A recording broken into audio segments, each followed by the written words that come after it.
It started with the smell. Hospitals have a distinct odor, clean, antiseptic, with a hint of something organic and unsettling. But Saint Ignatius had a different scent, something almost metallic, like rust or old blood. I noticed it the moment I stepped through the front doors, the hairs on the back of my neck standing on end. I was there for a routine checkup. Nothing serious, just a follow-up on a sprained wrist from a fall a few weeks back. Saint Ignatius wasn't my usual hospital, but my regular one was overbooked, and this place had an opening. Desperation overrode caution, and I booked an appointment. The lobby was dimly lit, the fluorescent lights flickering intermittently. A woman at the reception desk greeted me with a vacant smile that didn't reach her eyes. Her name tag read Margaret. "Welcome to Saint Ignatius," she said in a monotone. "How can I help you?" "I'm here for a checkup," I replied, handing her my insurance card. She took it without looking, her eyes fixed somewhere over my shoulder. As she typed my information into the computer, I couldn't shake the feeling that someone was watching me. I glanced around, but the lobby was empty, save for a few plastic chairs and a table littered with outdated magazines. "You're all set," Margaret said, handing back my card. "Dr. Patel will see you in room 305. Take the elevator to the 3rd floor, and it's the second door on your right." I thanked her and made my way to the elevator, the feeling of unease growing stronger with each step. The elevator doors creaked open, and I stepped inside, pressing the button for the 3rd floor. The ride was slow, the old machinery groaning with effort. When the doors finally opened, I was met with a long, dimly lit hallway. The walls were a sickly shade of green, peeling in places, and the floor was covered in scuffed linoleum. I walked down the hall, counting the doors until I reached 305. The door was slightly ajar, and I hesitated before pushing it open.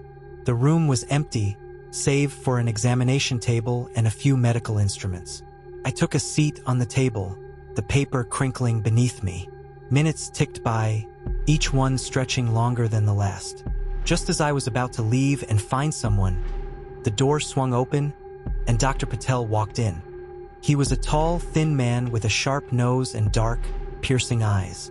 His white coat was pristine, but there was something about him that made my skin crawl. "Mr. Anderson, I presume?" he said, extending a hand. "Yes, that's me," I replied, shaking his hand. His grip was cold and clammy. "Let's take a look at that wrist," he said, taking a seat on a stool and motioning for me to extend my arm. As he examined my wrist, I couldn't shake the feeling of being watched. His touch was clinical, almost mechanical, and I found myself wishing I had gone to my regular doctor instead.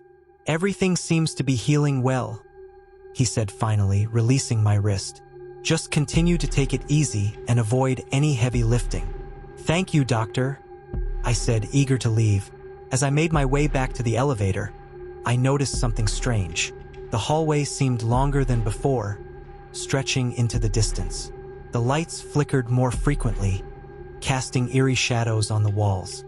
I quickened my pace, but the hallway only seemed to elongate, the doors multiplying. Panic set in, my breath coming in short gasps.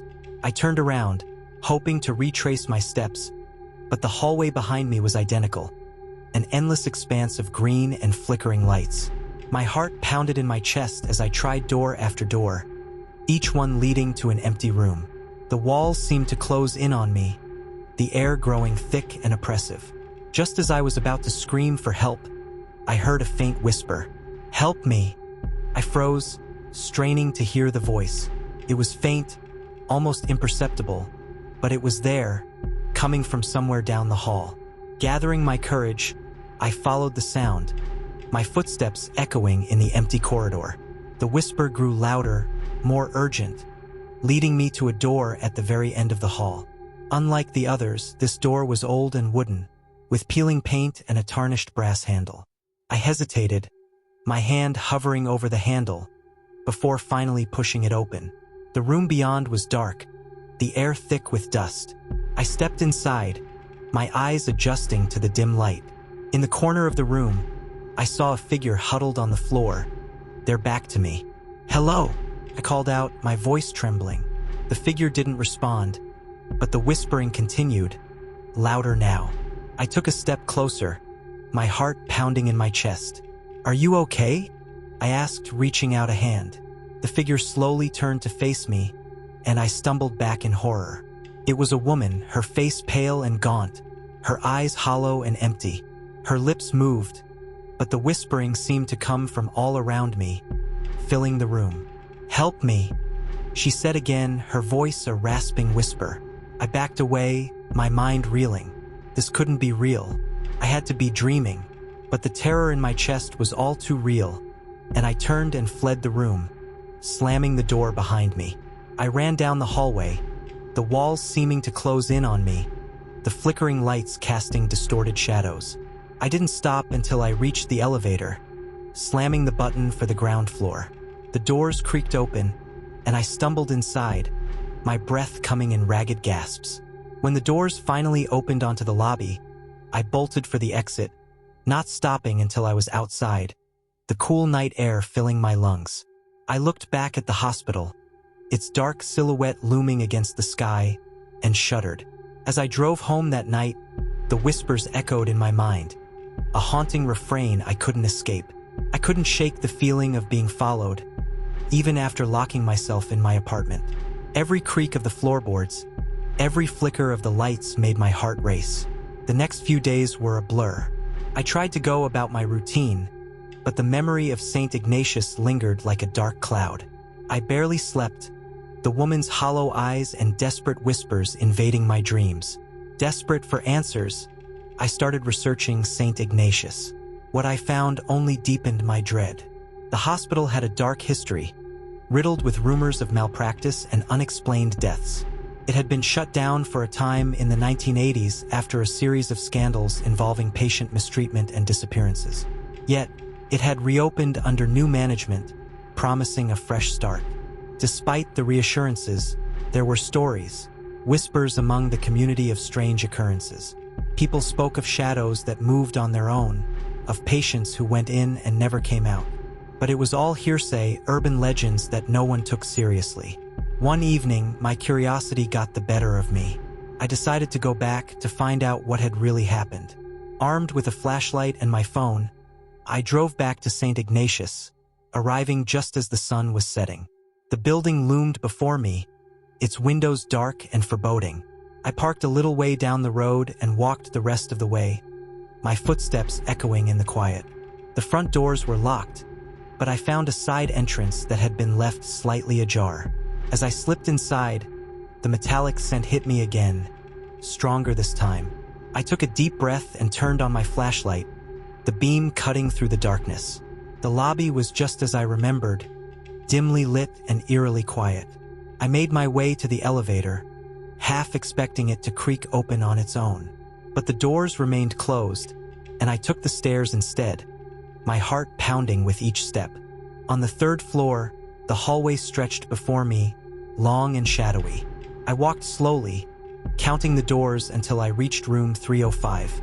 The door was shut this time, and I hesitated before opening it. The room was empty, just as it had been before. But something felt different, the air heavier, the shadows deeper. I turned to leave, but a whisper stopped me in my tracks. "Help me." It was fainter this time, almost drowned out by the thudding of my heart. I turned back towards the door at the end of the hall, the one that had led to the dark room. The whisper grew louder as I approached, more insistent. With a shaking hand, I opened the door. The room beyond was unchanged, dark and dusty. The figure was still there, huddled in the corner. But this time there was something else, a sense of familiarity. "Who are you?" I asked, my voice barely a whisper. The figure turned slowly, and I saw her face again, gaunt and pale. But now, there was a flicker of recognition in her hollow eyes. "Please, help me," she said, her voice a raspy whisper. I stepped closer, my fear warring with a strange sense of compassion. "How can I help you?" She pointed to the far corner of the room, where a dusty old cabinet stood. I walked over and opened it, revealing a stack of yellowed papers and old medical equipment. As I sifted through the papers, I found a file with the woman's name on it, Daisy Parker. According to the file, Daisy had been a patient at Saint Ignatius in the late 1970s. She had been admitted for a routine procedure but had never been discharged. The records ended abruptly, with no explanation of what had happened to her. I turned back to Daisy, who was watching me with those hollow eyes. "Is this what you wanted me to find?" She nodded slowly. "They never let me leave," she whispered. "Trapped me here. Please, help me." I didn't know what to do, but I knew I couldn't leave her here. I took a photo of the file with my phone, hoping it might be of some use later. Then I reached out a hand to Daisy. "Come with me," I said. To my surprise, she stood, her form shimmering like a mirage.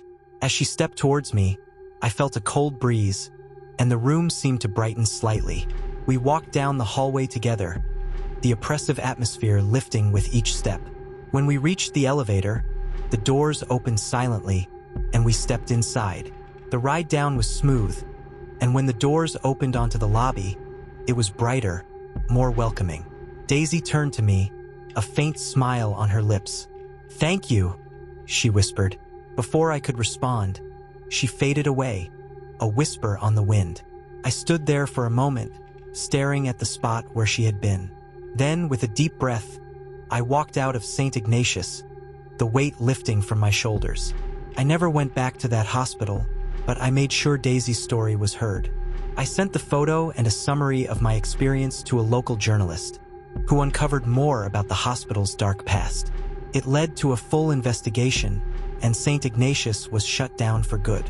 I still hear the occasional whisper at night, but now it's a comforting presence, a reminder that I helped someone find peace. And I know that, wherever she is, Daisy is finally free.